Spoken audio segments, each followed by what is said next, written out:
Hello, good morning and shalom everyone. خداوند کی سلامتی آپ سب کے ساتھ ہو، آمین۔ Dear viewers, welcome to my channel streamline ministries. Spread the word, spread the life. کلام پاک کی برکات و فضائل سب کے لیے، خود بھی سنیں اور دوسروں تک بھی پہنچائیں۔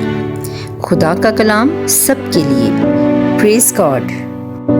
ویورز، ہمارے لیے آج کے دن کے ہفتہ وارانہ مضمون یعنی ٹاپک آف دا ویک جس پر ہم دھیان و گیان کریں گے، وہ کلام پاک کے حصہ عہد جدید میں سے لیا گیا ہے۔ مقدس پولس رسول کے خطوط عام از یعقوب، 5واں باب، 1 تا 13 آیات۔ اب اے دولت مندو، تم آؤ، اپنی ان آفتوں کے سبب سے چلا چلا کر رو جو تم پر آنے والی ہیں، کیونکہ تمہارا مال گل سڑ گیا اور تمہارے کپڑے کیڑے کھا گئے۔ تمہارے سونے چاندی کو زنگ لگ گیا اور ان کا زنگ تم پر گواہی دے گا اور آگ کی طرح تمہارا گوشت کھائے گا۔ تم نے آخری دنوں میں خزانہ جمع کیا۔ دیکھو، جن مزدوروں نے تمہارے کھیت کاٹے، ان کی وہ مزدوری جو تم نے ظلم کر کے رکھ چھوڑی دہائی دیتی ہے، اور ان فصل کاٹنے والوں کی چیخ و پکار رب الافواج کے کانوں تک پہنچ گئی ہے۔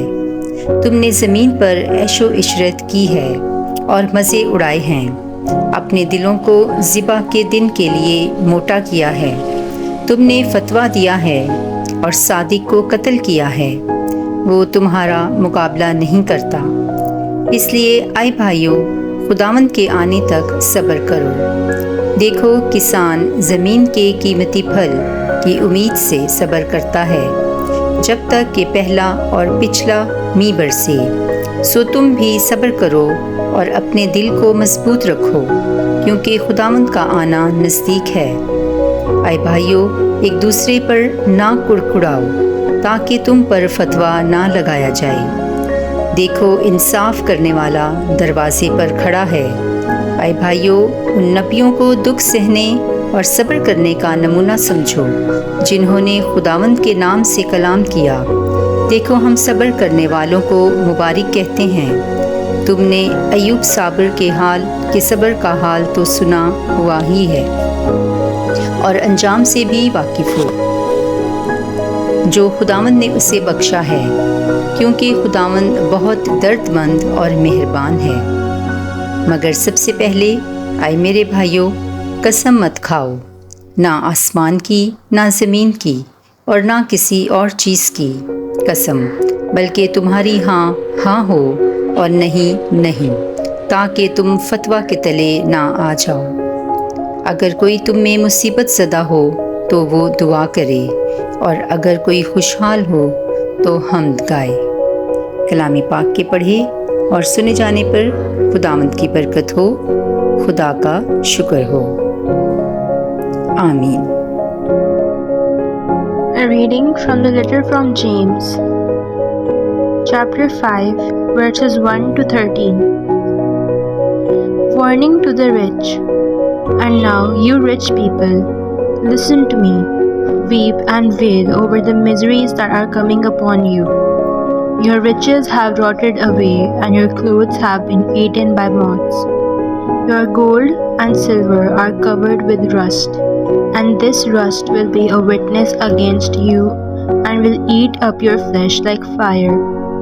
You have piled up riches in these last days. You have not paid any wages to the men who work in your fields. Listen to their complaints. The cries of those who gather in your crops have reached the ears of God, the Lord Almighty. Your life here on earth has been full of luxury and pleasure. You have made yourselves fat for the day of slaughter. You have condemned and murdered innocent people, and they do not resist you. Patience and prayer. Be patient then, my brothers, until the Lord comes. See how patient a farmer is as he waits for his land to produce precious crops. He waits patiently for the autumn and spring rains. You also must be patient.